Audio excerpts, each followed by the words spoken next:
Pemirsa, dua pengendara motor terlibat adu jontos di kilometer 12 Palembang pas lalu lintas lagi rame. Diduga akibat kena cipratan banyu pas jalanan lagi tergenang banjir. Salah sikok pengendara diduga ASN Banyu Asin.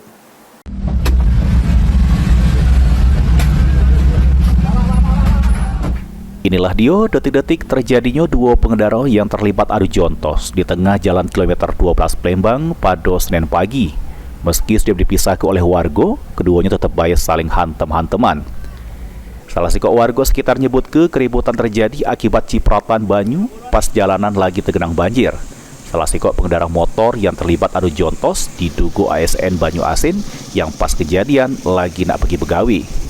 Jam berapa kejadian, Pak? Kira jam 7-an. 7 pagi. Yo. Lagi dengan rame-rame nak pergi sekolah, pergi begawi, Pak. Yo. Rame lagi tentang siru, ini sini kan banjir. Pagi tadi, Pak? Yo, ini kan banjir ini kan. Nah. Pagi jam 7 tadi. Caknya itu apa kena ciprat apa mak mano dia pacak bebala tuh, Pak?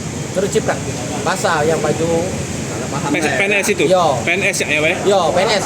Memang PNS nih kan. PNS mana, Banyu Pak? Asin nih, caknya. Yo, Banyu Asin. Yo. Banyu Asin nih. Yo. Kejadian hantem-hanteman ini jadi tontonan pengendara lain yang liwat. Kemacetan pun tidak bisa dielak karena keributan terjadi pas nian di tengah jalan.